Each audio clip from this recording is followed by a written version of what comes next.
Alright, doon naman tayo sa tanong na busy ako, wala akong oras. Sige, lagay natin. Gagamitin ko sarili ko as an example. So, I live in Montalban and I've been working in Buendia. So, I travel all the way every day for the past 14 years being a call center agent. Sino may oras?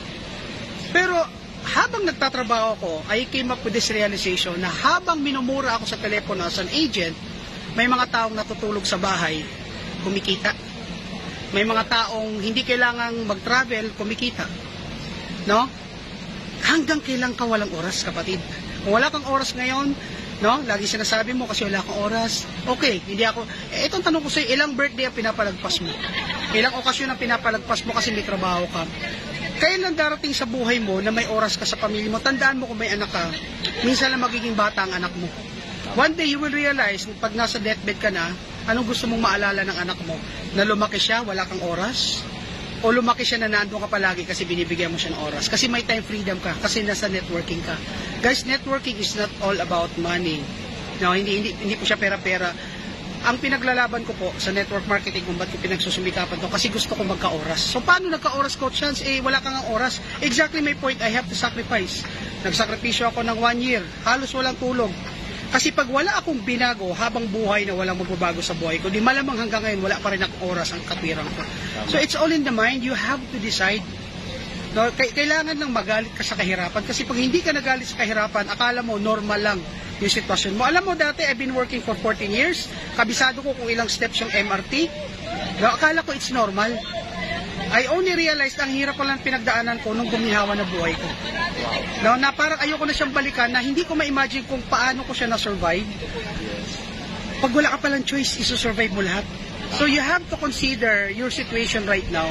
Ang problema kasi, you still have a choice. No? So wag mo hintayin na ang choice na yan ay mawala sa'yo kasi maedad ka na, hindi ka na pwede magtrabaho. No? Okay lang sana kung pag-retire mo, may 100 million ka eh. Yeah. Pero kung pag-retire mo, aasa ka lang sa anak mo, sakitin ka, pabigat ka sa pamilya, huwag mong hintayin yung kapatid, kaibigan, hindi tayo magkaano-ano. Pero yan ang bagay na ayoko mangyari sa akin. Yung umasa ako sa anak ko, tapos sasabihin, pinaaral kita, pinalaki kita. Gaano ka kasigurado na gaganda buhay ng anak mo? Gaano ka kasigurado na arugayin ka ng anak mo? Tama? Na kung di ka sigurado, then siguraduhin mong future mo, siguraduhin mo retirement by doing something different right now. Hindi ko sinabing networking lang. But think something na makakatulong siya sa paghahanda mo sa retirement mo. And I hope Live Good is one. No? What Live Good offers is not just earnings. It offers time freedom and it offers financial freedom, kapatid. Yeah. I know it's something na hindi mo pa pinapaniwalaan kasi nasa comfort zone ka. Galing ako dyan. I've been employed for 24 years. Hindi ko sinabing masama ang employment. It's just that, wag mong babaran yan. Yes. Kasi nakita naman natin magulang natin, lolo natin, ninuno natin, galing dyan eh. O tingnan mo, kung magandang employment, maganda sana buhay mo yan. Tama. Hindi ko sinabing pangit. I survived my family because of that. It's just that if you want more, if you want something na makakapagpabago sa buhay mo, gawa ka ng bago. Wow. And who knows, Live Good, it's just, try mo. No, Live Good is, it's just a chance. It's just giving someone a hope na baka sakali magbago. But at least you have that hope. Kasi sa employment, we don't have that hope. Tama? Unless CEO ka, unless you are the president, but if you're just an ordinary employee na umasa sa akin si katapusan, Diyos ko naman, kapatid, no? Dilat ang mata mo, nakikita mo sitwasyon, pero imulat mo sarili mo sa sitwasyon na yan. Kasi tandaan mo, wala akong karapatan mong himasok sa buhay mo. But at the end of the day, ikaw yan. Ikaw yung nagsasuffer, ikaw yung maraming utang, ikaw yung gipit. Hanggang kailan?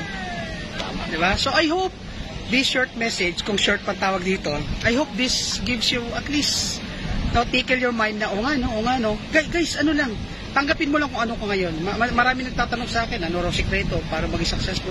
Huwag ka nang tumingin sa iba. Yung sitwasyon mo ngayon, enough na yun. Tama. No? So, Coach Hans, I hope po na magkita-kita tayo one day, and one day sabihin mo sa akin, Coach Hans, salamat sa video mo. Na-inspire ako, and because of that, ginawa ko si Live Good. Ngayon, successful na ako. Yun lang. Yes. Yung meron lang tayo mabagong buhay, umasenso, thankful na ako dyan.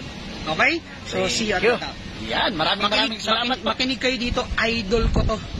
No, dito kayo makinig, hindi po kayo tuturuan nito na ikakapahamak ninyo. Ang ituturo sa inyo nito, no, kung paano maging successful. But you have to humble down. Now, you have to lower your ego kasi sa network marketing, ladies and gentlemen, kahit anong profession natin, walang bearing yan. Makinig po kayo no, sa marurunong at etong tao na to, isa to sa tinitinan ko sa industriyang ito. Okay? So, see you at bye-bye! God bless everyone!